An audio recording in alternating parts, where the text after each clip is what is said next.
Right. Almighty God, we acknowledge that we have a responsibility to look after your creation, especially this region we call Barcaldine Regional Council. We are conscious that our decisions are going to affect deeply the people we have come here to serve.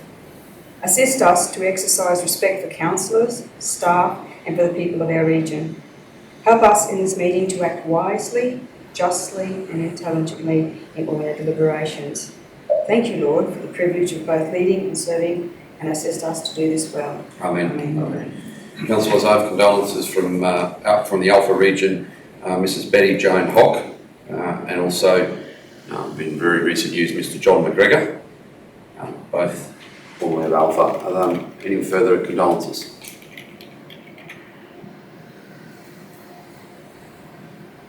Please observe a minute's silence.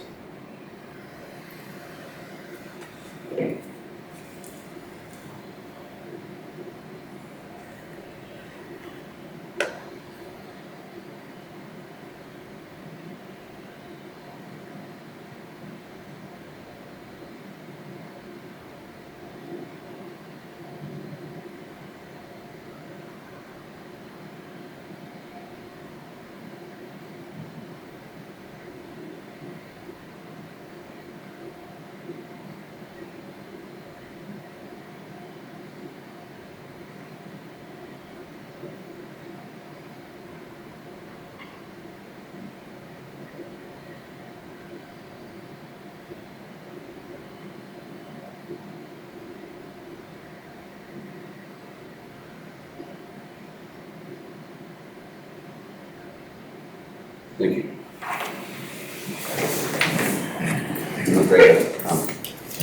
Sorry, I didn't. Just let me double check. It may be an MAC.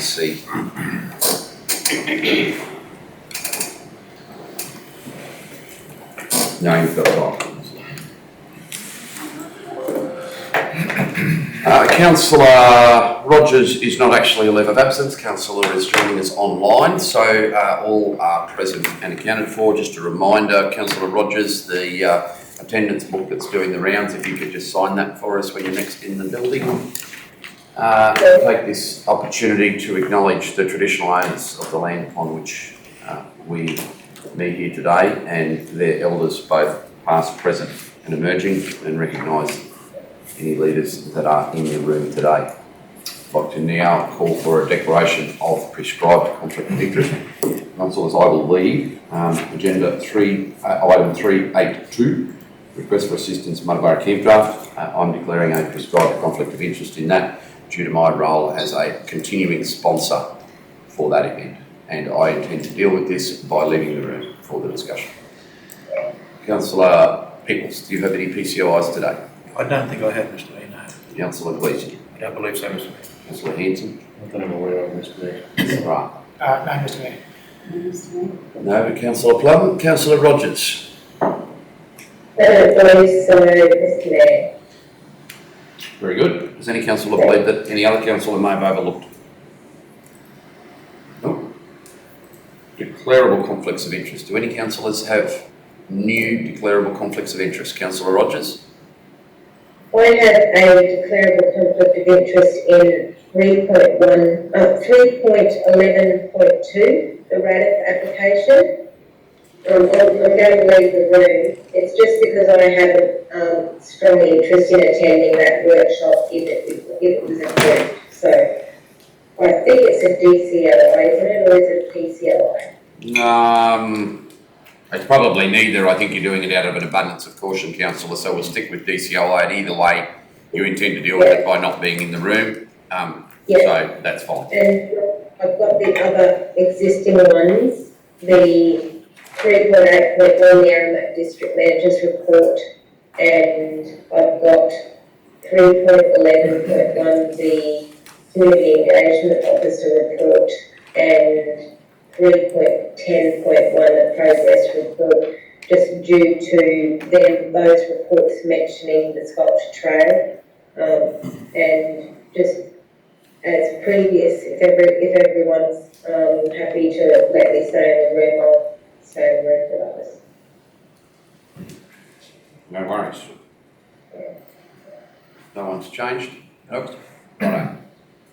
No one present believes that any other councillor present may have overlooked a declarable conflict of interest. Very good. Excuse me, can I just ask a question? What benefit or not benefit have you, what can you gain or what can't you gain?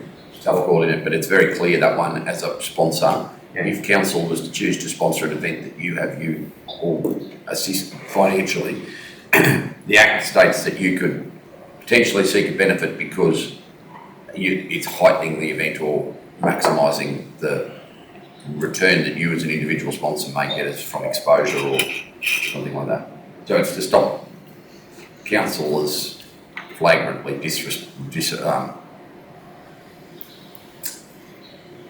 excessively promoting a councillor at the expense of council is what it was, the legislation was drafted. It doesn't happen very often here. Councillor Rogers has used it once, maybe twice, as a sponsor of the Muttaburra Sculpture Festival. I think Councillor Rogers declared an interest there through her lens as a sponsor.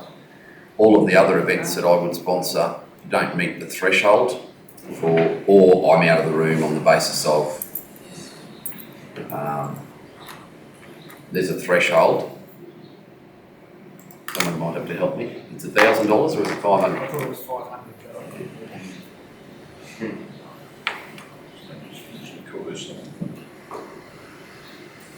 Okay, Thank you. can I have somebody please move that the minutes of the special meeting held June 27th be received? They are the budget papers. Councillor Plum moves, Councillor Gleeson seconds. Any discussion, alterations, errors or omissions? Can I have somebody move that they be adopted, please? Oh, sorry, all those in favour of that being received? 7-0. Can I have someone move now that they be confirmed? Councillor Hanson, seconded. Councillor Plum, those in favour? 7-0. Now, same for the general meeting minutes, please. Can I have a motion to receive the general meeting 27 June? Councillor Peoples, seconded Councillor Hanson. Those in favour? 7-0. Is there any errors, alterations or omissions? Can I have somebody move they be confirmed, please? Councillor Hanson moves, Councillor Rogers seconds. Those in favour? 7-0. Do any councillors or officers present have petitions in the correct style for presentation? There is not. There are no confidential reports. Can I have somebody please move that my report be received? Councillor Plum, seconded Councillor Peoples. Those in favour, 7-0.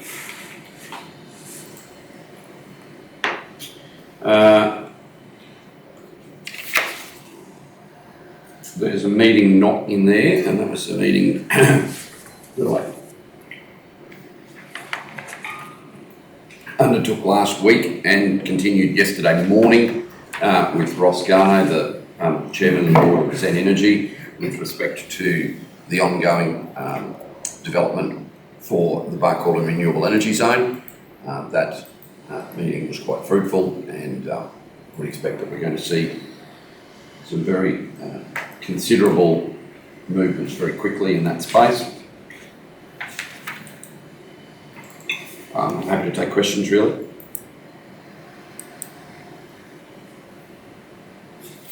In the Western Queensland Regional Community Forum last week, was it last week? Last Monday. Yeah, that was quick. That was held in Muttaburra. It was really good. We had Minister Leanne Enoch and Assistant Ministers Boyd and Saunders. Assistant Minister Saunders is the Minister assisting for regional roads and train manufacturing. Train manufacturing probably not so critical to our patch, but regional roads is, and Minister Saunders undertook to make some very clear representations with respect to the situation around gravel pits and the ongoing issues there. I took the opportunity to thank the state government for the budget, which recognised the BRES through its $7 million contribution, but Also, beef corridors was confirmed as project, so that now means that the work for those areas, I think we discussed this last time, we did discuss it last meeting, that work package is confirmed, so that sort of shorts up the work. So it was our first opportunity in front of the State Government Minister to officially express our thanks. And whilst it is a little bit out of our patch, I also acknowledge the bringing forward an expansion of the number of renal care beds for the Longreach Hospital, which will see up to 12 dialysis patients a day be able to be treated in Longreach instead of having to travel further afield. So for those residents in this community that may need to avail themselves of that treatment option, of which I'm led to believe there is quite a substantial number right across the council area that undertake it through travel at the moment. They'll be able to travel still, but much closer to home. So I felt that was worth noting in the budget. A few of these things all trickled out that weren't apparently obvious to us when we perused the budget at our first meeting post it's being handed down. And obviously just noted, this report was prepared before yesterday, and the rapid visioning exercise has still not yet been undertaken. It's Morgan's workshop with us, so that will happen at a later date when Morgan's able to be here. You didn't miss that one, Councillor Hanson. No questions? Now somebody move that we receive the CEO's report 331. Councillor Peoples, seconded Councillor Plum. Those in favour? Carried. Right. Yes, councillors, a quick run through. Obviously, I attended the forum with the Mayor. Following that, made some good connections with Director of Regional Economic Development Manufacturing, Steve Smith, and Chris Prue, who's Desbert. So they came here on the Monday afternoon and Tuesday to go through opportunities with training, staff development. Very fruitful and a good discussion that we had. We've also been talking in there with upgrading our website. So we've started with LGQ and their Jadu product to make ourselves more modern.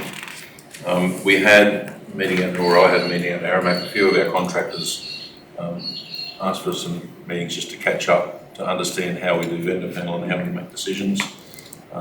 So I'd prefer to do those personally, go out personally and talk to them. And then we obviously had the RES discussions. As we run through with safety, we've done quite a few site visits now where we've actually, part of our rollout of safety plans to go on site. And part of that process is to make sure we have our site management plans, our safety in place. Where we've found deficiencies, we've then corrected them.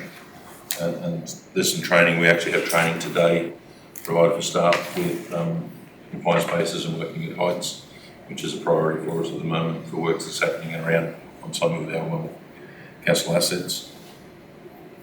One thing you saw yesterday in council, when we brought in our staff to put their hand up for the mental first aid health across the region, we're investing in our staff, and very good to have our staff put their hand up to be part of that. We will need to do another round.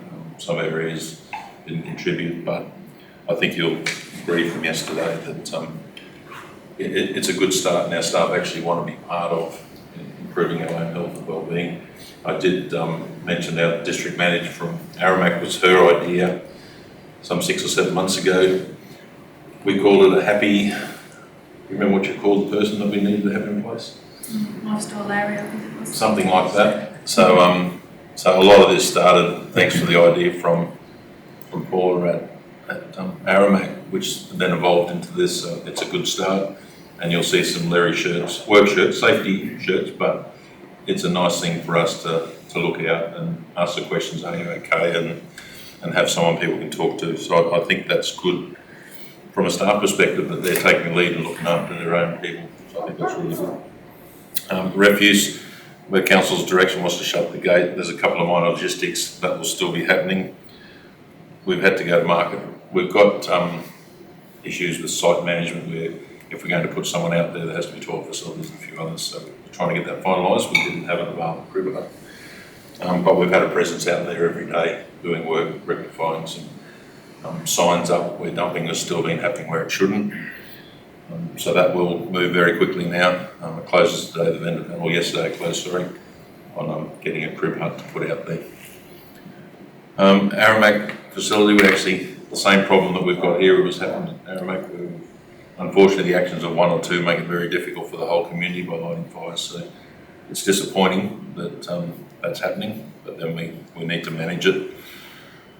Policy review framework, we've started the policy process. We're working obviously at the sewage treatment plant to get that moving as quickly as we can. And then we've got the works projects, as you'll see there. Beach Street, slight delay with the contractor not turning up for curbing and channeling. I think the patience of our residents in that area, we're working with our staff to get this done. We believe, subject to weather, that pour on the curb and channel starts this weekend. So hopefully that'll be done and corrected. Following that, our crews go out to Alice River. I guess the programs and everything's in front of you, which we're all aware of, but happy to take questions. And generally that's me open for questions. So just with respect to the dump councillors, the Buckhall Waste Management Facility, fancy. The CEO and I had a discussion, and I'm not sure where it's progressed to, but just thought it'd be worth mentioning, and I mentioned it to the Deputy Mayor late last week.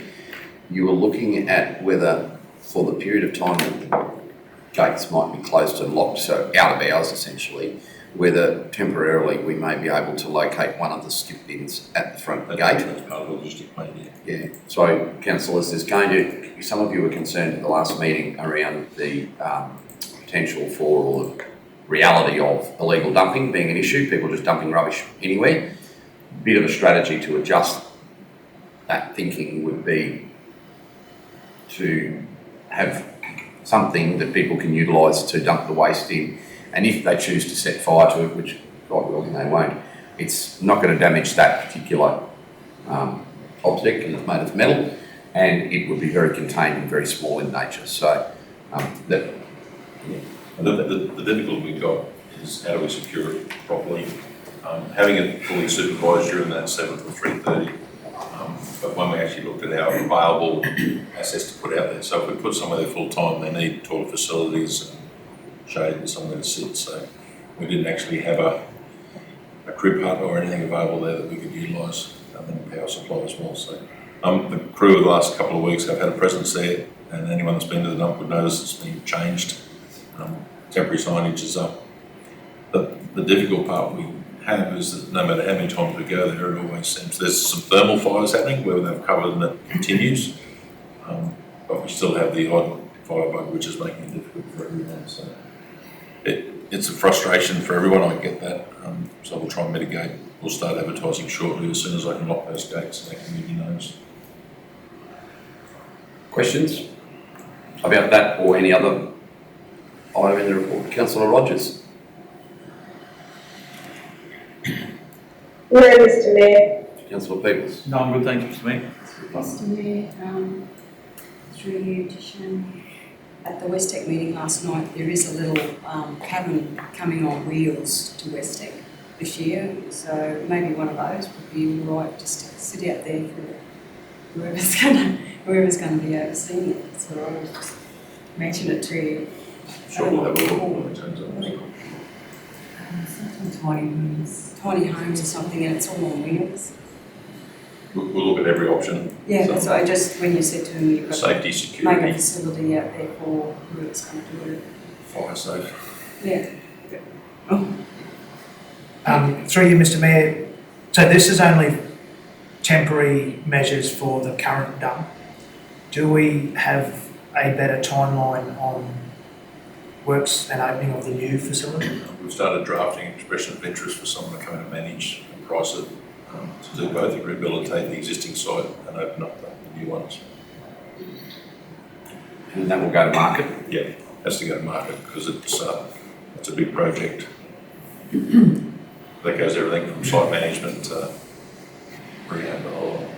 But does council have a rough idea, like is that 3 months, 6 months, 12 months time frame? The expression of interest we should have out within 2 or 3 weeks. The difficulty is how big do we go? Maintenance of the existing site, maintenance of the new site. probably bring that back to council for workshop, next workshop, see how far you want to go. Will you need to know that day before you go to market? The general footprint, we've already got basically what we think it is. The expression of interest is for them to come up with solutions for us. And this will We take don't their know what we solutions. don't know, we take the best option for the expression of interest and negotiate. Through you, Mr Mayor, that would be advertised in the website, on the council website or something? It has to go to market, so it has to be in the panel. So, Mr Mayor, is there any chance, to you, Shane, is there any chance that some sort of update can be put in the Gazette or to our, to something, because a few of the community has spoken to me about what's happening. And I just think we're just getting a bit of an update as to how we're travelling.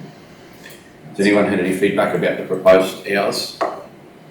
Judy? No. Oh, that was sort of brought up, but they can see the reality of the way it is. But moving forward, they're wondering how much time will it be. We will on the market for a week or two, so that not everyone reads Facebook or website or reads a Gazette, so. Yep, that's it. Questions on other issues? Councillor Gleeson? No, thank you. All right. Councillor Hanson? Councillor Hart? No, Mr Mayor. I am going, guys, sorry. I probably should know, but the Alice River turnaround, is that on the other, wrong Alice River. It's the same Alice River. Same Alice River. Same river, On a different highway. Wrong road. It's a toilet truck stop facility extended out, so there's some parking and turnaround.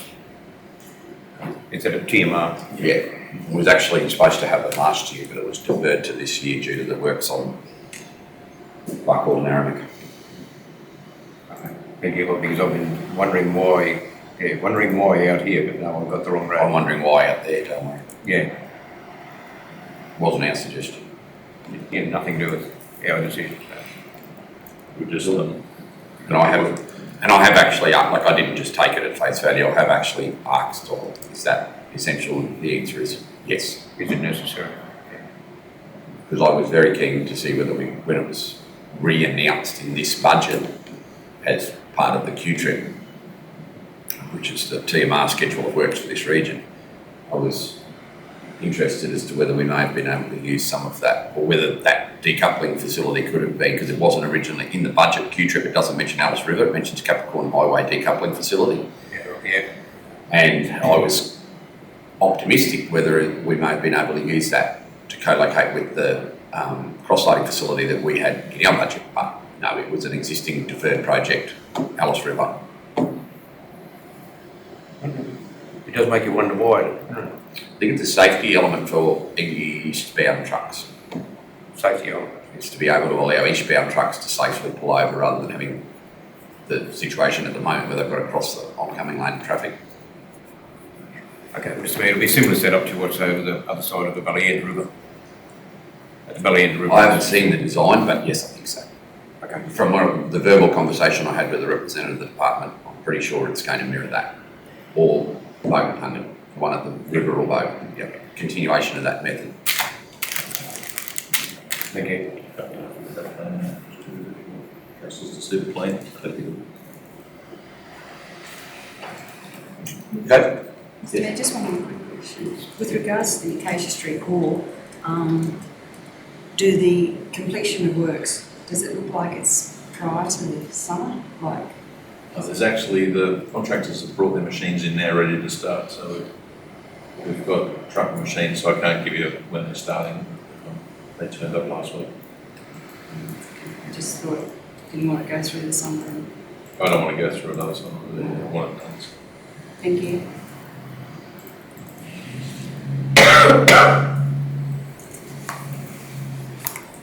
Calling for any more? No more for any more? 332. Can I have somebody please move that the councillor confirmation correspondence be received? Thank you, Councillor Peoples. Did I see your hand, Councillor Rogers? Are you happy to second that? Thank you. Those in favour? 7-0. Councillor, I can see your hand easier today than I can on any other day when you're sitting right alongside me. You've moved or seconded more resolutions in the first half hour of today's meeting than I've detected you having done in the last 3 years. I noticed that. Very good. Those in favour? Did I do that? We do the vote? We did? Yeah. Any comment about the CIC? I'd just like to take a moment to discuss with you the Queensland Renewable Energy Zone roadmap. I don't know to what degree that you've looked through that roadmap. It's obviously what you're seeing here isn't the roadmap, it's what you would have had to follow from the online version. And if you haven't, that's fine. It's not material to today's decision making, but it will be to the visioning session that you're about to undertake as councillors about the future direction of council. I really encourage you or any one of the two people that bother to listen to our council meetings to engage with that roadmap consultation piece. I'll distribute, Mr Mayor. Thank you, yeah, but promote that a little bit within the community, especially within the business community. There's some very real opportunities, as I mentioned at the last meeting, to connect via upgrading the line to the east and connection to the north via Aramac, Hewenden to Copper Street, and complete a full transmission loop. They call that the rhombus of reliability, and that means, to give you a brief energy lesson, transmission lines have two-way capability, in and out. And therefore, when all the power's coming in, they can't send any, when the peak demand is for some power to come in, they can't send any out. When it's just a simple point A to point B power line, when you can complete a loop though, you can be diverting energy that might be generated within a region to somewhere else. So the transmission line from here to Lilydale, which eventually ends up in the national energy market over on the east coast, could be used to generate power locally here in the Barcaldine Regional Council area, and the federal government have identified that as a very broad area, but it definitely hubs with Barcaldine at the very centre of that. Picks up a bit of wind to the east, but a considerable footprint for solar.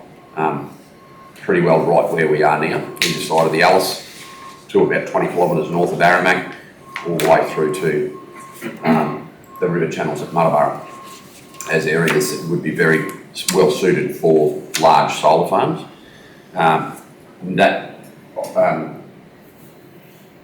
Renewable Energy Zone roadmap, as of yet, does not identify. It has 12 key projects in Queensland, and none of them are out here. Now, that Renewable Energy Zone roadmap is the blueprint that the state will be using to deliver their emissions targets as they move towards their 2030 and 2050 emission targets.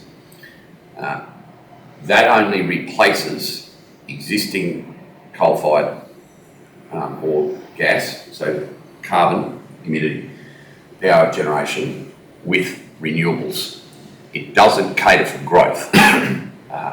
The next stage of this roadmap will be where the projects will need to be located to enhance the volume of power that's generated in Queensland. And that's the role that is significantly earmarked for an area in the very far north and right here in the central west. It will change if it proceeds, it will change. And so what I'm asking, if you're interested, have a look at the scale of the projects that are pitched for the regions that have already got them earmarked. So Gallide's a very good one to go and have a look at.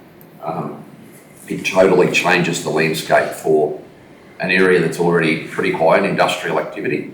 For an area that has no industrial activity, it will be a seismic shift. We think the BREZ is going to be game changing, and it will be. But the establishment of large scale renewable energy generation in central western Queensland, long term, in the medium to long term, will be a massive cultural shift for our region. And the number one thing that will be affected is the social licence. And by that I mean there will be a pushback in some circles against the transformation of land from grazing agricultural land to solar farm. We're seeing it right across the country right now. It's an individual decision for a landowner to make whether they want to establish one or sell one. In fact, they actually don't get the final say. the state can override that in the case of wind especially. But it will certainly have, and we're not talking about in the next 6 to 8 months, because in the next 5 years, we're going to see this focused on the projects that have been earmarked in the east.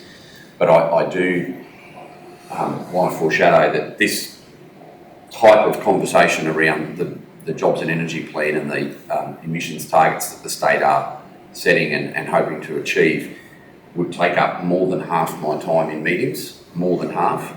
And I am very aware of the fact that it will be coming, and we need to start and, as an organisation, prepare ourselves for the challenges and benefits of that. And the main challenge will be dealing with these very large companies who often don't recognise the need to generate a social licence and gain and contribute meaningfully to the communities that they're going to operate within, both from a construction perspective but also from an operating perspective. And then we also need to be ready for the cultural shift within our community. And then lastly, we need to be ready from a rates perspective, from a structural perspective, to accommodate that. Now, that will be a 5 to 10 year time frame, but if we don't start preparing ourselves for it over the next 2 to 3, it'll hit us with a rush that we may not be able to adequately cater for. So that roadmap may not have Barcaldine on it, and you'll gloss past it. I assure you that phase 2 will have this region on it, and most likely that will be Barcaldine. And so you need to have a good understanding as a future leader, or leader for the future, of what we will need to do in that space. Questions? No, Mr. Mayor, we do, I think it's an oddity, we do get a minor mention, but in North Queensland. Yeah.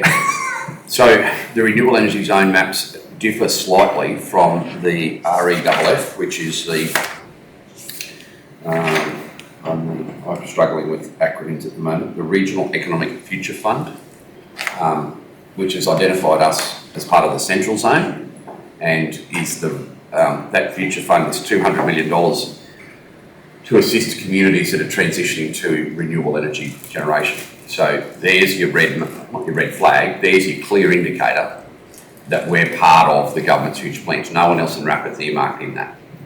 We're the only Western Queensland Council identified with the likes of Gladstone, Banana, Central Highlands, Isaacs, Mackay. Then there's a gap between them and the Northern Councils. But in the RES, you're right, that RES inclusion was initially done on the basis that they didn't want to take the Central Queensland focus away from Gladstone. So they kept us in the north.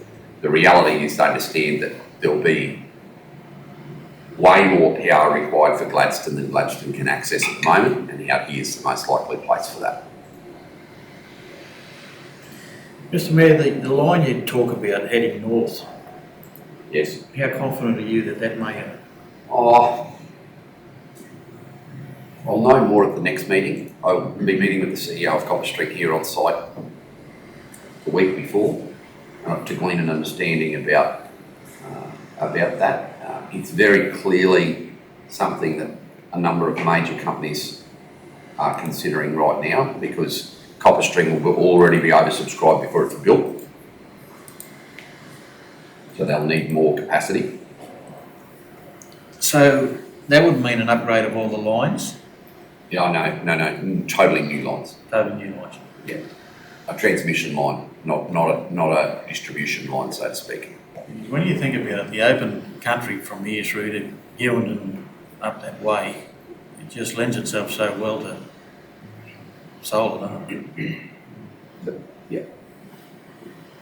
All that big wide stock routes.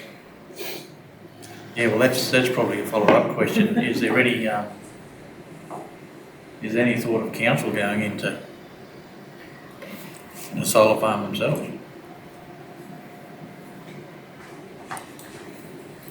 Not in my mind, eh? Okay.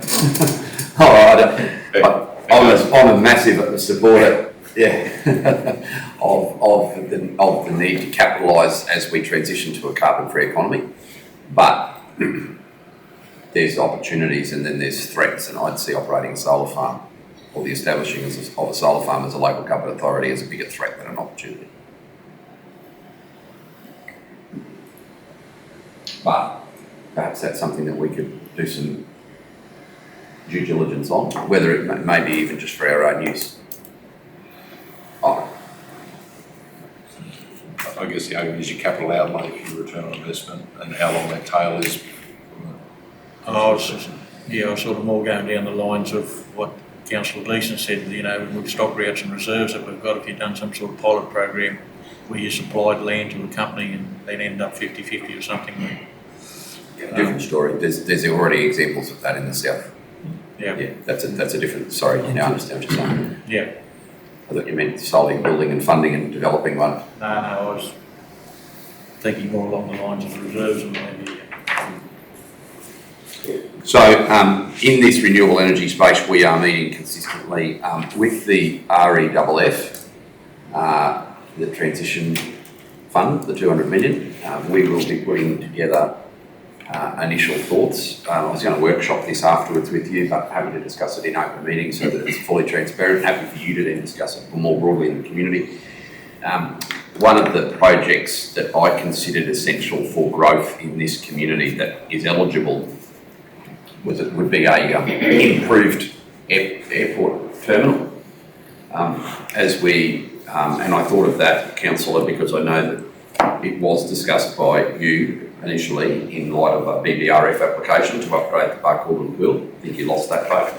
It was a tower. Sorry? It was a tower, Mr. Mayor. No, well, you did it subsequently to it, but the REFF looks to help communities in areas where they may be underprepared, and we've just upgraded our sewer, are upgrading the sewage treatment plant. We're about to commission a new landfill.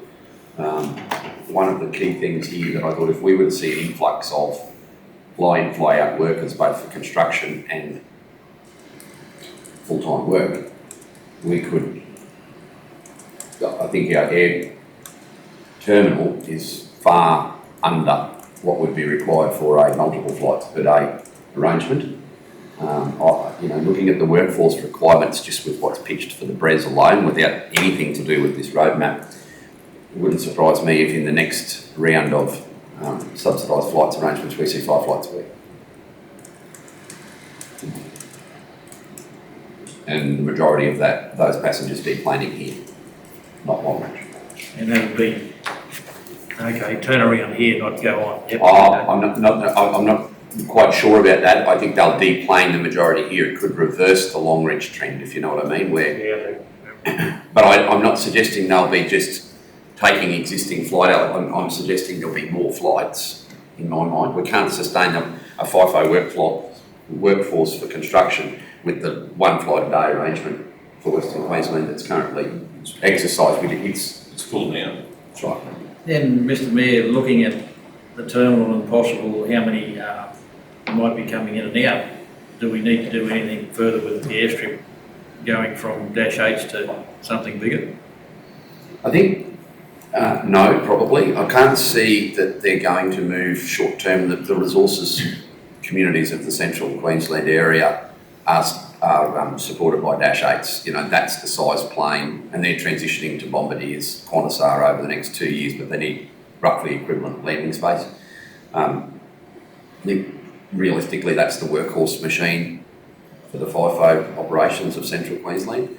The jets that we see used in the north just we're probably not going to get to that level. Jets out airport? They do, but only one. Only one. Yeah. I must have a jet out at Barcaldine, Mr. Mayor. You're willing, if you buy one, we might get it. So we'll prepare a brief for the next council meeting about what we think our options will be for once we've fully perused the eligibility criteria for that REFF. It's a very competitive fund. There's a limited number of councillors available for it, but they're big councils. We're the only little one. And the others are facing immediate growth.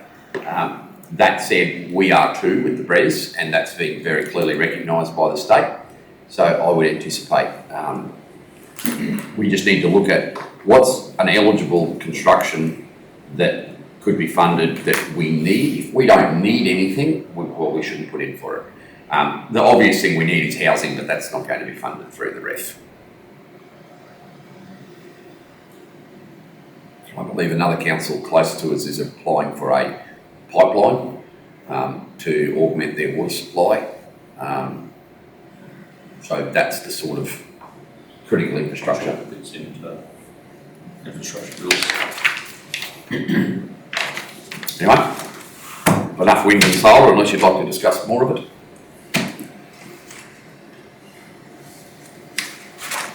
Now somebody move that we receive the planning and development report. Councillor Gleeson, seconded Councillor Plum. Those in favour? 7-0. Questions?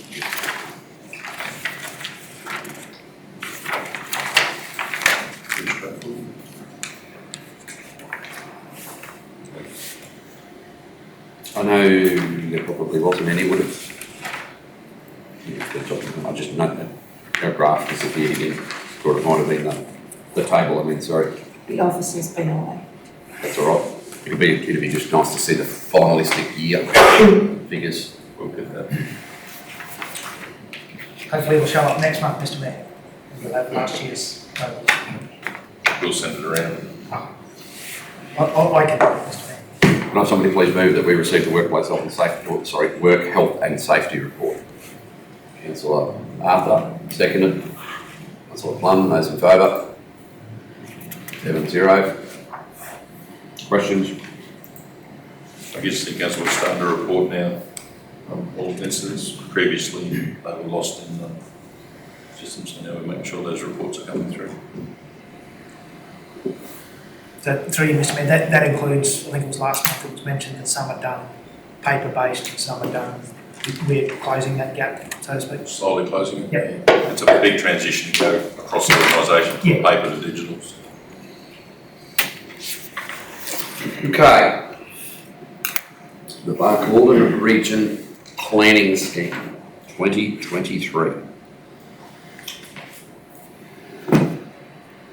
We, as you are aware from the material, received ministerial support with 3 very minor amendments, predominantly wording.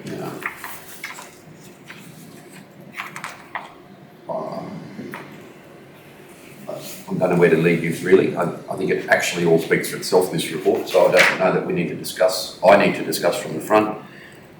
Short of, this is, if you agree today for your final adoption, then it will see the finalisation of a piece of work that has taken many, many years to bring into effect. It's modernised and harmonised our planning scheme across all of our 5 communities and our rural community.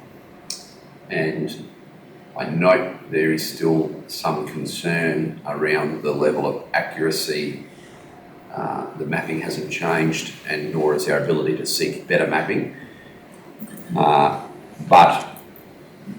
notwithstanding the natural hazard overlay that refers to flooding, I still believe this document to be a vastly superior document, more pro-growth than either of the 3 combined predecessors. It will simplify and hopefully lower the cost for locals' ongoing development and attract external investment in a sustainable manner to assist with the growth or the transition to growth that our towns are facing. So do we have any questions for the officers? If you need technical questions, we will grab Kate. If the officers can't handle. No, I don't. There's nothing's changed here other than a couple of minor wording changes around resource, effectively taking coal out and changing it to resource. It was very simple changes, but didn't have an overall effect on it. Yeah, well, Mr Mayor, everyone knows my thoughts on the plan. I think it's a major problem for Aramac with the maps that we have. I think it's probably a problem for Muttaburra to a degree too. I do see in some of that there that the public consultation that happened last year that says that there was no concern about it, but there was verbal concern at the Aramac public meeting. I do know that there has been some insurance premiums that have gone up about 300% in the last 12 months, and I know that we said that this came out about 10 or 11 years ago and insurance companies would have jumped on it then, but it's not the case. They're jumping on it in the last 12 months. And I know one business in Aramac's gone from 9,000 to 27,000 premium. So it's having a major effect. And So councillor, that's it. I'm not disputing that their insurance has gone up, but have their insurance company said it's a direct result of that mapping? my understanding that's the case. So, Mr Mayor, it's, you just sort of made the statement that it's going to be a lower cost for future development, but it's a big burden for some people in my community right now because of insurance premiums. And it's all right that the state can say that this is the mapping we've got to have on something that's never ever happened. There's no historical data. It's something that may happen in the future, which I very much doubt to the extent of their mapping. Creates a very big issue for those people that are living in that green area.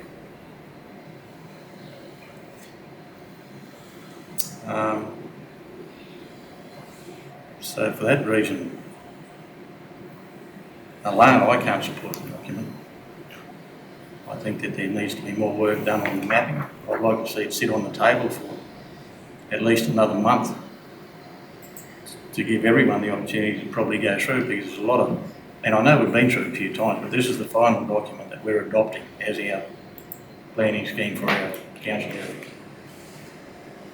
And there's 400 pages in this agenda, and I know I haven't got through them all.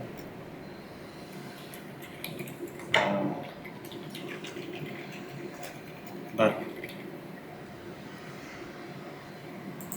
if the state says that this is the mapping that you've got to have, it doesn't make it right.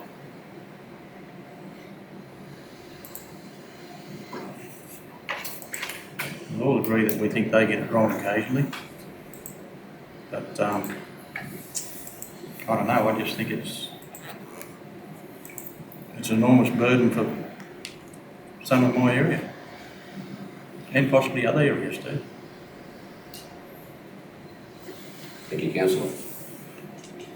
Further questions, comments? Mr Mayor, I've asked this question before, and going on and backing up what Councillor Peoples is saying, the anybody that applies to build in any build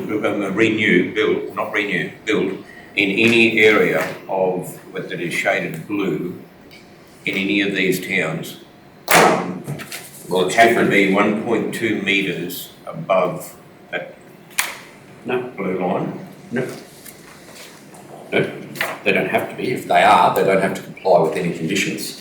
If they want to build in an area under that, they have to, and it differs from community to community. There's different thresholds. So in Aramac, for example, they have to have passed 3 key areas. They have to not have chemicals stored underneath that major flood level.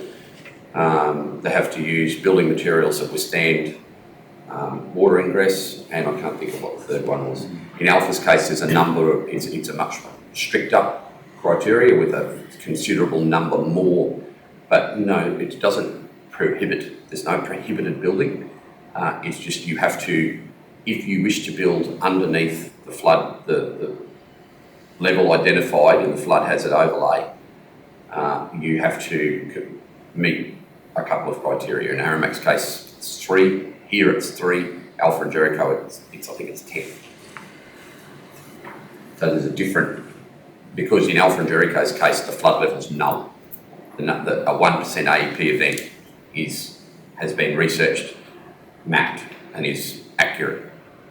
Whereas in Aramac, it's, as Councillor People said before, The government is of the opinion that a 1% AEP event has never occurred, so it's done on the basis of modelling, which is why the locals doubt its veracity, because no one can point to an event of that, but no one is stopped from development in any area.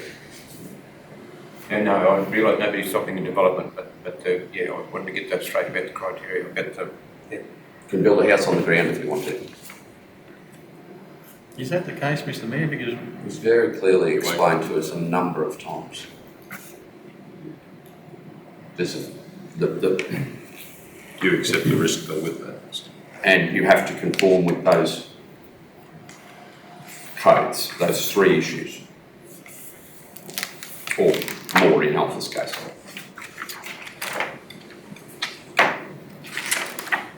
And I take your point that a community may have just had, but our communities are not the only communities that are getting 300% insurance premium increases. They're not all undergoing this. There's nothing new in that.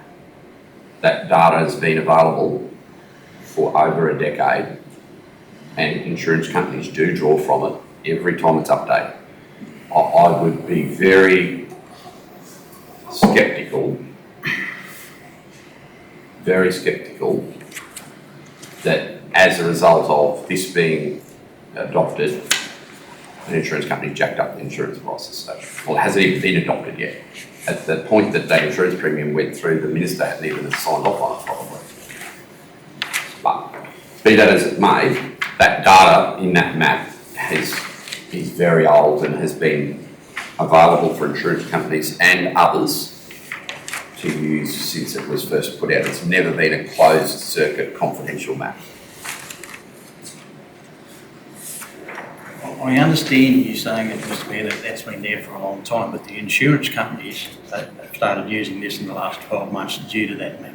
Well, they use flood mapping all the time, Councillor, and that's the map that they use. Just because it wasn't in our planning scheme doesn't matter. That's the accepted flood level assessment by the state government for the community of Aramac. It has been for a decade. Well, that's not what the insurance companies are telling businesses now. I can't speak for the insurance company. Since the flooding in the south last winter, insurance companies for people in flood-prone areas has gone through the roof. And they detect the flood-prone areas by using that mapping. It doesn't matter that it's in our planning scheme or not. That's the base mapping that they have to use. There is nothing else. Since you talk to councils all over the country, since Lismore and Grafton last year, anyone who lives inside what's defined as a flood area, especially in a commercial premises, operating commercial premises, not living in one, have found insurance premiums skyrocket. And they won't go back simply because we don't adopt a planning scheme. But Mr Mayor, we've got a map there that's got no historical data. Correct. And we're looking at that map saying this is what could happen, and insurance companies are using it to say, well, we're going to charge you 300% more because of what may happen in the next 50 years. And so, from my point of view, the mapping needs to be changed to reflect something that more is close to the historical data and not to what may happen in the future. We don't have the capacity to do that because you have to use mapping that's developed within the state's rules. They sign off on these planning schemes and you can use whatever map you like, but they won't approve it. And we've been given that advice. We can investigate this tier 1, 2 and 3 mapping available. We could pay for the flood study to be done and find worse or better. But it has to be something that goes to a 1% AEP event, not historical data. That's the criteria. In our case, it's lucky it's only 1% AEP, which is the old 1 in 100. Some communities have got to work in coastal regions to 1 in 1,000 as a result of climate change. We don't get to define the rules that make the mapping. We have to operate within the state's rules. That's the only acceptable mapping they will accept. And they'll just refuse to accept it. They'll reject the planning scheme and we'll be back to where we are now. But So, and I mean, we could investigate that mapping, and we were given the indicative prices for that. Up to you. Fine, when realistically the only change to the planning scheme would be to remove those three conditions if the water level changed. That would be the only practical change, would be if a area moved out of the flood, that they wouldn't, in a future development, have to comply with those three construction requirements. But it might change their insurance premiums too. That's a totally separate thing to planning. Planning documents don't influence insurance. But that green map does, and Yeah, that's but in that our green regional map- planning document. That green map, councillor, is the document that they will be using whether we adopt this or not. But we're confirming it by adopting it, right? If that's your belief, but it's already confirmed whether you vote, we vote today for it or not. The state don't take any notice of what we adopt. That's the map. Everyone in the state will believe that that map, that's, I can't be any more clear about that. We don't get to determine the flood mapping by adopting or not adopting the mapping that the state has authorised to be used for the natural hazard overlays. Well, I think we need to do more work with the state to get them to change how they do their mappings. It's a long, long list of people that have been trying. We can continue on your behalf, but Well, what have we done since we first started talking about this, other than so LGAQ, led by Councillor Jenny Hill and Mayor Mark Jamieson, have been lobbying the state. It is within the LGAQ's advocacy plan to enhance the level of mapping and the detail of mapping that is provided to flood-prone communities in the state of the system. So it was a resolution that passed conference last year in Cairns. Those councillors, Rogers and Gleeson, that were present, remember that we had to actually adjourn the debate so that Councillor Hill and I could confer about it. Because at that very point in time we were discussing the planning scheme and the validity of the mapping was being questioned here. Townsville had exactly the same concerns, but we're looking to move in a different direction. Councillor Hill and I amended that motion jointly, and that motion was put and was carried, and it has been a standard advocacy issue now for LGAQ on the behalf of communities as small as Aramac and as large as Townsville's. And since October last year, to date the state's still resisting the need to invest further in that area. So it's not, Aramac's joined in this case by a whole host of towns that believe the flood mapping is both inaccurate and misleading. The states, so far, it's not just Aramac that they're holding out to dry.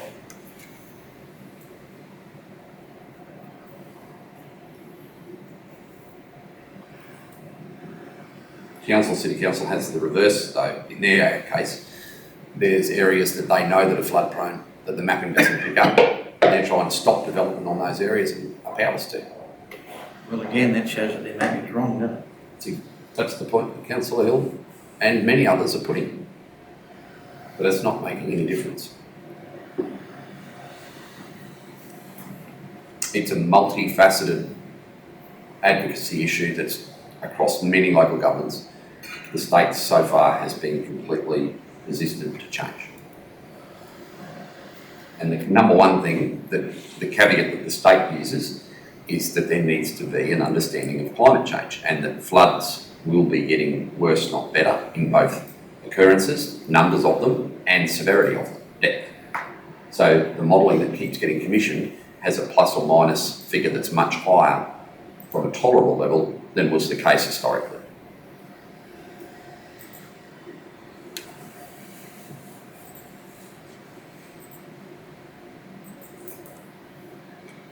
I'm not denying that it is improbable that that mapping is accurate. I'm not for 1 minute suggesting I believe that there's going to be flooding there. But the work we've put in to simplifying future building or works or anything else that wants to be carried out in that area has been watered down, pardon the pun, on the basis that we also know that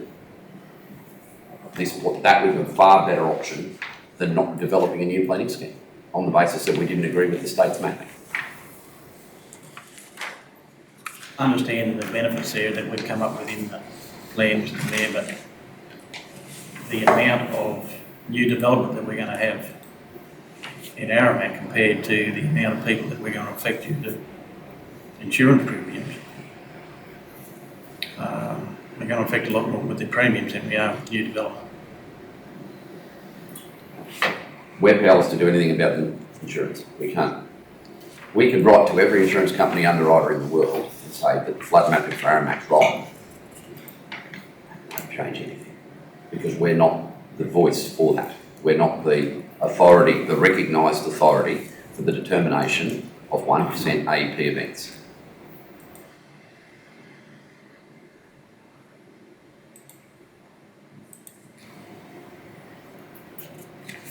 I don't know how we're going to. I don't know how small business are going to keep going when they have these huge increases with the insurance policies, because it's just enormous. They can't. And I know you said you're sceptical about that, but it's. I think I'm pretty right in what I'm saying. I don't doubt that they've gone up 300%, and I don't doubt it's because they're in an area that's identified as flood prone. But it's not that that's a new revelation. It's as a result of the disasters last year inside flood plains, now makes it impossible for everyone else. So the error here is that the map's not accurate, but it's not the only map that's not accurate Australia-wide. This is a big issue. That is a big issue, unrelated to planning. That's existing use. And we could throw all our planning scheme in the bin, not one insurance premium will go down. Look, do you think they will? Well, I don't know, but I think we're endorsing that map by adopting it here today. It's all, the people that need to endorse it, us, will maintain that endorsement, which is the state government and the federal government, whether we adopt it or not. And the insurance companies don't check whether we've adopted it. They go to, the single point of truth is the Queensland government's flood hazard. That map is a static map that hasn't changed, as I said, for a decade, and it will stay there as an endorsed, approved reference for insurance companies and real estate agents to use, whether we endorse this today, tomorrow or never. We're only taking something out of an existing platform and inserting it into the planning scheme. They don't check planning schemes for flood hazard overlays, they check the Queensland government database. The issue is the data that's being put into there, not the fact that it's in here. It's wrong where it is currently, and that's what's affecting your business's insurance premiums. It is still our plan, and Correct, that is correct. we're endorsing that map when we know, I believe most of us in the room know that it's wrong.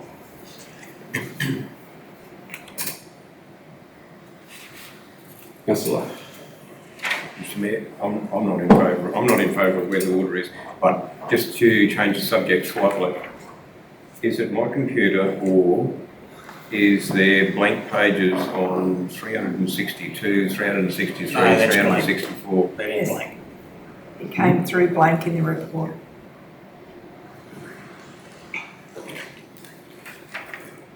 With the Horse Tailors Gorge, Lagoon Creek Bush Camp.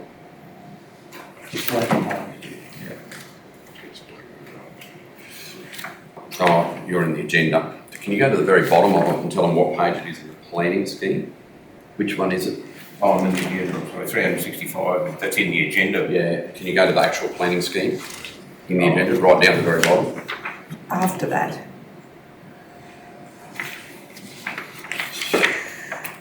So right towards the end. Specific, the heritage location stuff. After the grey rock. So after that, there was about 6 or 8 blank pages. And those maps weren't available for them. Right. So you have the Bowen Downs Ruins location, Casamata Store and Cottage, Grey Rock, and then blank. Yes. So there was nothing, there is nothing there, that's just, No, that's they it. were just Right. blank. There was 8 to 10. Someone forgot to delete the blank pages, obviously.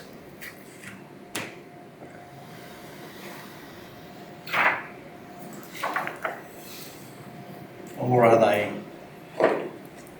they've got the names of Lagoon Creek and Horsetails Gorge and everything, but they don't have the map. So I don't think they're deleting the page, they just haven't put the map in there. That would be my opinion.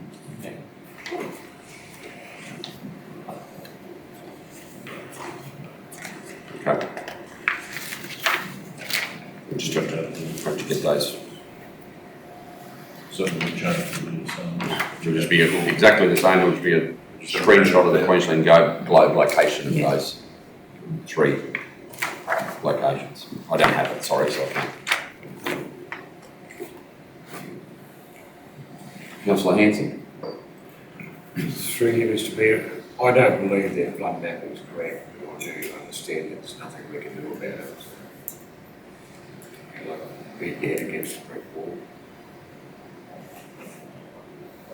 Councillor Agree with most of the other councillors. I think it's not a perfect document, but with the information that we have and the engineering standards and mapping that are available to us, unless we want to investigate specific high-level mapping that is agreeable to the state, which they may not either. Planning is an area that a lot of Queensland especially don't get right. Like areas that have, as you just said, like Townsville, have got no power to stop a development when they know it's going to flood. And to a certain extent, happy to err on the side of caution. I'm appreciative of the effect that it potentially has on some of those areas under that mapping, under the overlay, which might increase costs, whether it's of building and development. And then potentially in those areas where the council and the state are further down the line, if we do see an influx, like look at land swaps or possibilities of that, of areas that we know that it's going to be problematic to develop. of land which, sorry? Like a land swap, like if we've got say down on Aramat Creek, if someone wants to develop and it becomes cost prohibitive because of the engineering requirements, then if there's other land available. Plus the planning scheme can be challenged individually. People can seek determination under planning schemes all the time. Is it perfect? No, but is it probably the best that we can do to hopefully so that people don't build or develop or spend their hard-earned money in areas that are going to be prone to higher insurances and damage under flooding.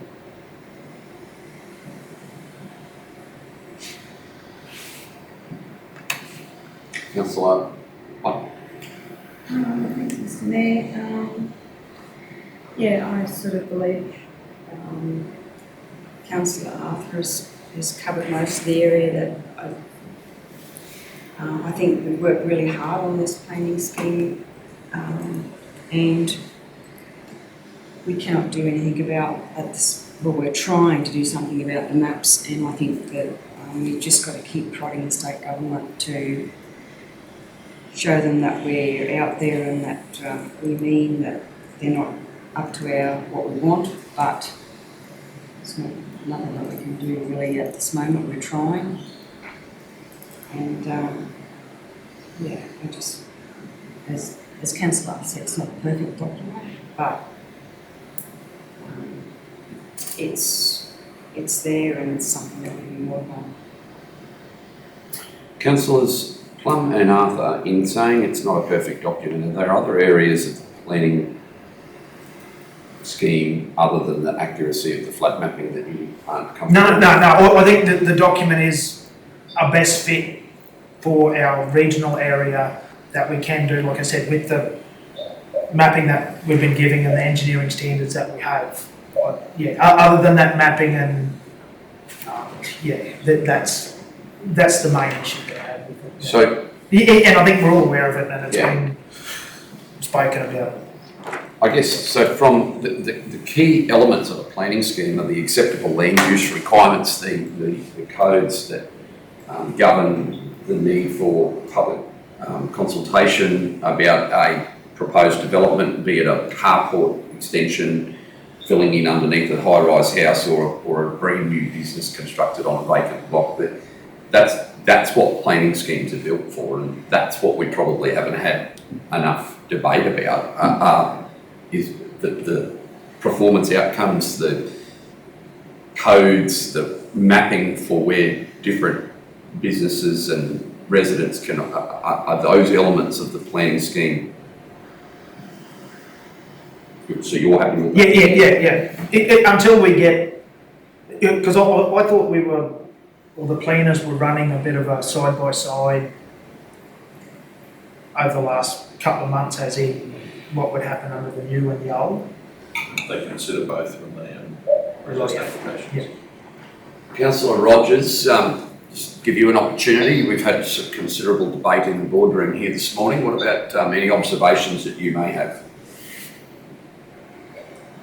Mr Mayor, I'm happy to approve it as it is. I understand that those flat maps have been used for over a decade and the insurance companies have been using them. I thought that Kate said it was 13 years, but I can't see how it's going to affect our planning scheme when they're already in use anyway. But yeah, if Councillor Peoples is really thinks there's a need to leave it on the table for a month, I'm okay with that. But yeah, otherwise, I'm happy with it, Mr Mayor.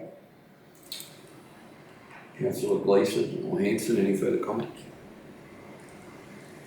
Councillor Peoples, would you like to add anything now that you've heard from your fellow councillors? I think I could probably add, I'm a bit disappointed, but Mr Mayor, can I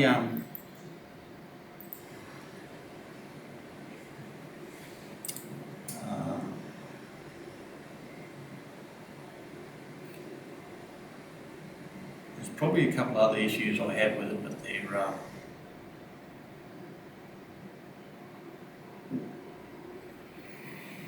no, I'm all right, Mr Mayor, I'll leave it alone.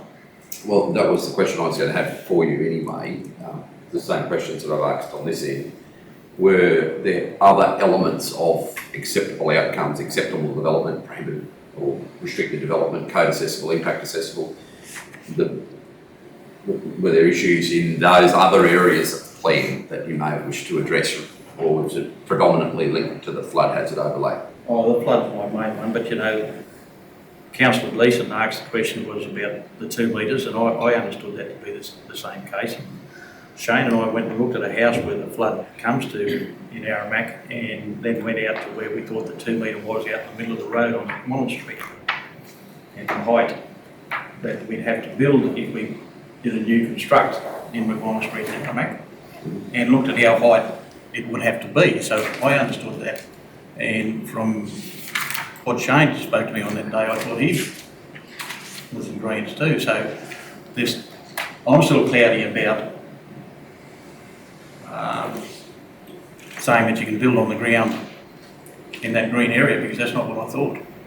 So the existing building, if they want to fill it in underneath, they have to comply with the code. So if you did a new construct there, you've got to build to the 2 metre. If you don't want to have to, if you want it to sail through as code accessible without the need to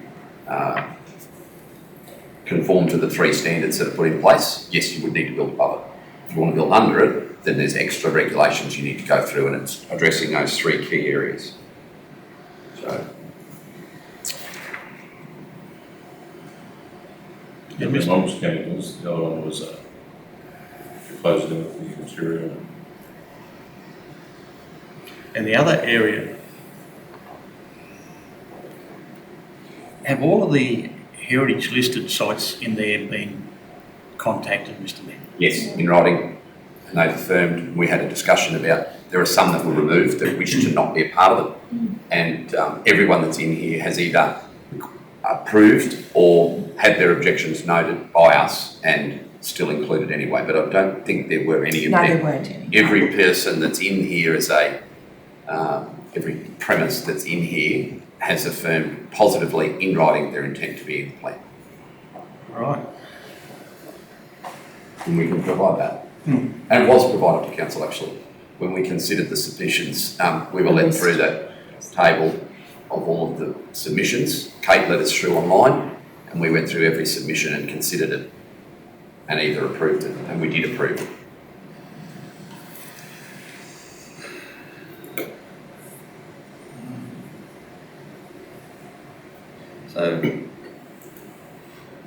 Okay, so if you'd like to refer to pages 166 of the planning scheme, that's area 7.2.3.3, and that outlines the specific benchmarks for assessment and then breaks those tables into areas for accepted development or for accessible development, except for land within alpha, and then it breaks through all of the different types of issues that will need to be addressed. So for accepted development, you need to be a minimum of 600 metres above the defined flood level, which is where your 2 metre threshold comes in that area, because there was, I think, 1.2 metres of water and 600. However, should you wish for it to be assessed, then you go down into the next table, which is starts with PO4, I believe. 600 millimetres, that's the name.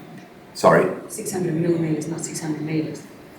Yeah. Correct, sorry, 600 I just didn't want to get this. millimetres. That's a rather large ingress. Yeah, you knew where I meant, council, but thank you for that. And then it outlines, except for alpha, there are other mappings. So for example, other things, for example, hazardous chemicals and materials are not manufactured, handled or stored, and it goes through those. So that criteria is in here, and then it separately walks through bushfire, but that's definitely embedded in the benchmarks for assessment and the natural hazard overlay. So in that green area, you could build on the ground in Aramac. You just have to conform to 3 different building codes to do that. The use of certain materials, not storing chemicals in that area or below that level. I just can't find the third one. You would have to get assessed by those ones. And it's assessed, that's It's got to right. be assessed. You can't just go and do it. You have to submit your plans for what you're going to do and have that approved. So through you, Mr Mayor, practically, like, instead of having a timber house on stumps, it might have to be Besser block on concrete or more rigid building to That's then correct. be able to mitigate against potential flooding. Difference being, if you can comply with those ones, it's code accessible, so you Yeah. can cut down all the assessment time. I've got it. Ensure that the development does not increase the flood hazard risk to people and property beyond a tolerable level. So that was the third criteria. You have to show in your proposal how what you're doing is not going to enhance the flooding on people either side of you or behind you. Sorry. Apologies for not recalling that earlier, sorry, I should have. Officers, does any officer wish to give voice to this? I've talked too much this morning. Basically, I'm agreeing with everything that's been said. It's, the insurance council, the insurers themselves won't use the planning scheme. They've got their own modelling as well, so. So councils, if you look at, Maranoa, when they built their levy, there was, insurance creep at that point. They've got to try and mitigate it, but it probably hasn't saved too much. Insurers make their own call. That's that. Whatever we're seeing events that, the back-to-back events in Lismore and then Grafton and further afield, insurance is going to be a minefield in any area identified as flooding, which does bring into focus the point you raised, Councillor. Inaccurate mapping will lead to significant price pressure on people, perhaps disproportionately or unfairly, but the point that I've been at pains to make this morning is that will continue to happen whether we adopt the planning scheme with that level of mapping or not. Which is make that right, fair, just. No, none of them things. So I'll go to one other point, Mr Mayor. On page 35 with regards to compensation. Page 35 of the planning scheme. No, I think it might be of the report itself from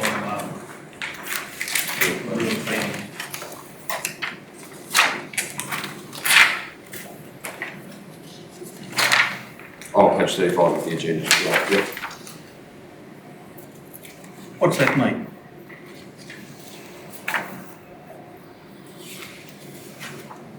Whereabouts is it? Under section 31 of the Act, sets out the circumstances which an affected owner may seek to claim compensation or legal advice would need to be sought on a case-by-case basis. So this is for where there's a difference between the existing planning scheme and the new planning scheme, the potentially soon to be adopted planning scheme, and the transition, and there may be an adversarial finding under one planning scheme that wouldn't have been the case under the new planning scheme. So compensation. I beg your pardon, Debbie? There's 12 months where you can put in those requests for change. So, in practice, what that would look like, Councillor Peoples, is somebody who lives in the area or owns something here, lodges a development application that under the time-honoured old schemes would have been approved.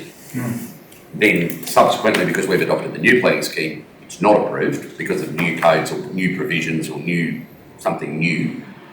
They can seek redress over the next 12 months because the exposure to the new planning scheme is not inherent within the community at that point.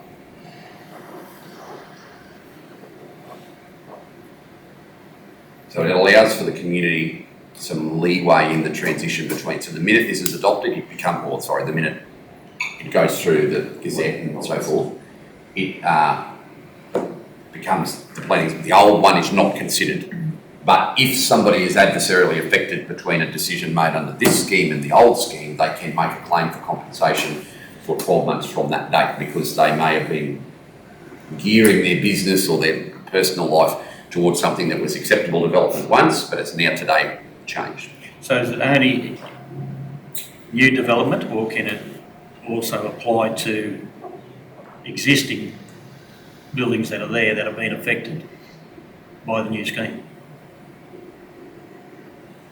So the report says that it only arises if the owner has sought to use transition provisions and we've refused a superseded planning scheme request and a DA is made and assessed under the new planning scheme and the DA has refused condition or only approved in part. They were pretty prescriptive conditions to me. They've all got and between them, not or, so it wouldn't be for anything that's existing. This is where you're using the planning scheme. The planning scheme is not something that can be applied to existing use until such time as they apply for a change.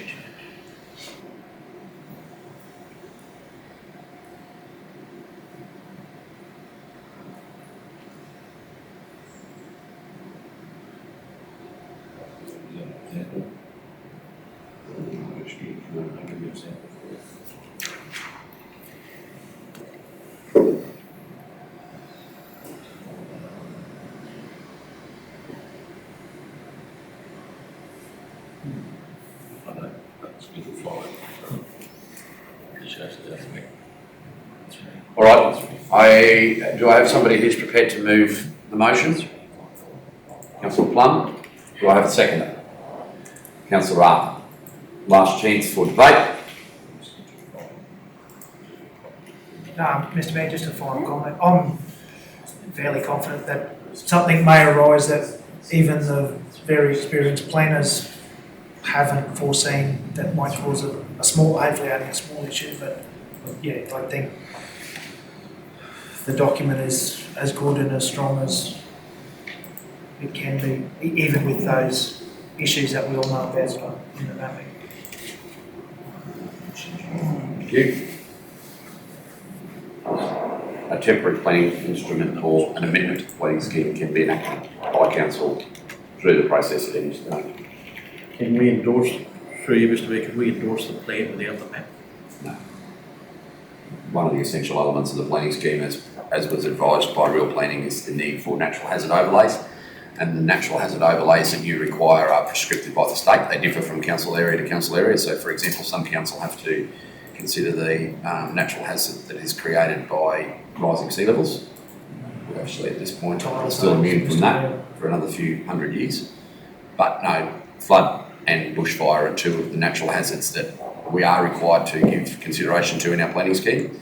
And to give consideration to them, we needed to not only undertake and seek to include the mapping to identify the areas affected, but then also give relevant performance outcomes for developments that may occur within the area that's identified by the state's mapping in both bushfire and flood prone. All right, Mr Mayor, well, I'll just finish with it.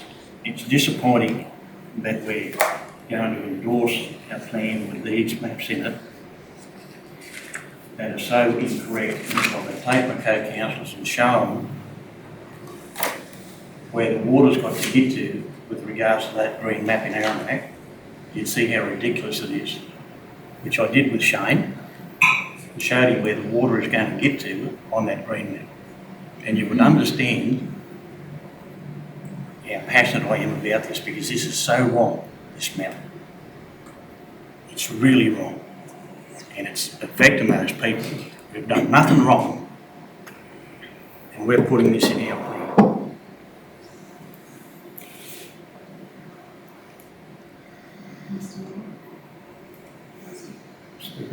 You can.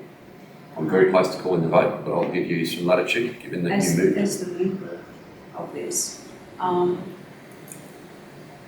would really like to see us keep tapping at the door of the state government and our disapproval of the maps. And this is the only reason why I thought it had some areas, and this is the areas that I contain, but I don't want to stop by moving this. I don't want to stop. I want to keep going and tapping at the state government saying this has to be better. We have to make this better. The maps, the overlay maps. Sorry, Mr Mayor, I didn't get that. Councillor Plum's asking that we continue the pressure on the state government to seek redress around the mapping, to seek improvements to the mapping. I can answer that in that we will individually, but the collective of local governments doing that, and will continue to do that until hopefully we get some traction, because, as I said earlier, there is a large number of communities that are affected by inaccurate mapping, both ways, and it is an issue of concern, more so from a planning perspective than insurance, but understanding that it has an impact on insurance separately to planning as well. And both of those reasons in and of themselves are enough of a reason for local government to keep up the rage on it. But so far, it hasn't delivered any fruit. I just didn't want to think, the community to think that we adopted this and not kept the pressure on the state government. We can't do anything about it, but we've got to keep the pressure on them to make it better, to make the maps better. Totally agree. We probably should just bear in mind that it may not be very fast or speedy forthcoming. But we just got to keep pushing like that. Bring the minister to Aramac and I'll stand him on the hill and show him how far up the hill the water's got to come according to that map. Bring him out. And Alpha, Councillor Peoples. I was in Alpha in 1990 and saw where the water was and where the plan is now. It's just ridiculous. And I 100% agree with Councillor Peoples about the water, but I also agree that we look through and through.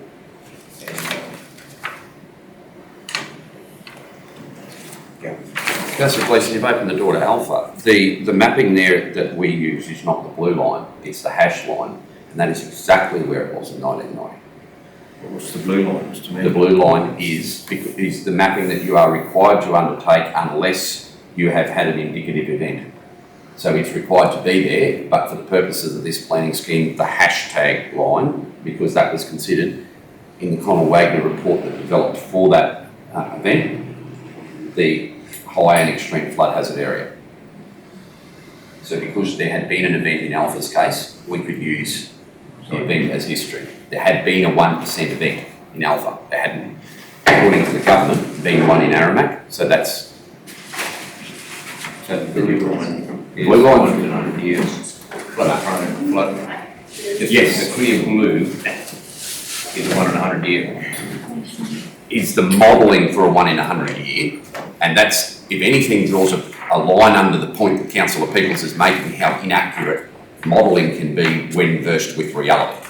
So despite the fact that I've probably appeared to have argued with Councillor Peoples for nearly an hour, I'm not blind to the reality of what he's saying, in that modelling does not always reflect reality, and in often cases never does.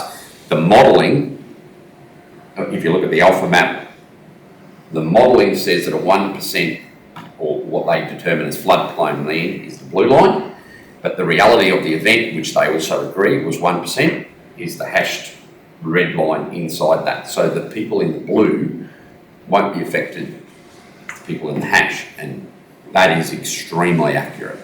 Very accurate cadastral The map. squiggly line in the hash is accurate. Yeah. Not the top line in the hash. See where the squiggly line is, Mr. Mayor? That's exactly where the water was. I can see lots of squiggly lines, sorry, Councillor, I'm not sure which one. I know exactly. But I can't see which one you're looking at, sorry. The squiggly line is exactly where the water was. The top of the hash line is over the top of Mrs. Gleeson's house. No, that doesn't indicate the depth, Councillor. It does. That indicates the ground level. Okay. Anyway, So, Mr Mayor, can I just ask a question? If that's got a historic line of past floods, and then, okay, and then has a map that says that this might be a indicative future flood, sort of, yeah. I think I've got what you're saying. why can't we have a map in our map that says this is where it's the highest it's ever been? Because the highest it's ever been is not what the government approves as a 1% AEP event. So That why one is is, it, why is it different to the other one? because they say that it is a 1% AEP event. So how would they know that it's not a 1% event in our map? That I can't tell. You have to ask the people who design the exceedance probability, the flood hydrology engineers, the methodology. But the data that the flood maps have on detail for all of our communities is that Aramax never had one, Alpha and Jericho have. And that's the mapping that they use. If you could have had an event that would have ground truthed it, like the Alpha example, it may have been a different outcome. So they really, they really can't say that we haven't had a 1% of, they really can they, because I don't know, I don't design those rules. I don't know what they can say. If they say what they want, it would be apparent.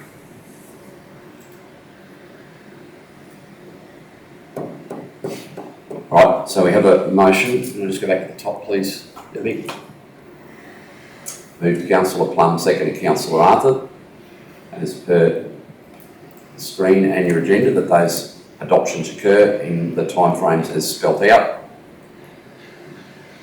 Put the resolution to the vote. Those in favour? Those against? Ticks 1. Councillor Peoples voting against. And we will break for morning tea. can I just call for division there too? Oh, you've got it there, thank you. Yes, although, sorry, in calling for division, Debbie, you'll now need to record the 6 of us in favour.